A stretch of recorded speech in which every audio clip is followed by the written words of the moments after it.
Perfume মণ্ডল ধুবুৰীৰ পৰা আহিছোঁ। মই আগতে ফেচবুকত দেখা পাইছোঁ BCD হেয়াৰ ক্লিনিকৰ কথা।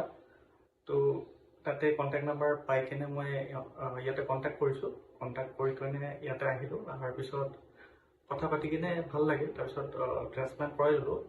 প্ৰায় 11 মাহমান হ'ব। তাৰপিছত তাৰ ৰেজাল্ট এতিয়া ভাল লাগিছে এতিয়া। তো এতিয়া ছেকেণ্ড টাইমৰ কাৰণে আকৌ আহিছোঁ। পিছফালৰ অকণমান বাকী আছে, তো সেইখিনি কৰি লওঁ আৰু নেক্সট টাইম আপোনালোকে আকৌ চাব পাৰিব, মানে মোক বোলে মোৰ কেনেকুৱা হ'ল নহ'ল। তো আপোনালোকেও আকৌ যদি বিচাৰে আপোনালোকে ভাল ৰেজাল্ট পাব। ইয়াতে আহি মোক ভাল লাগিছে, সেইকাৰণে মই ছেকেণ্ড টাইমৰ কাৰণে কৰি আছোঁ ইয়াতে।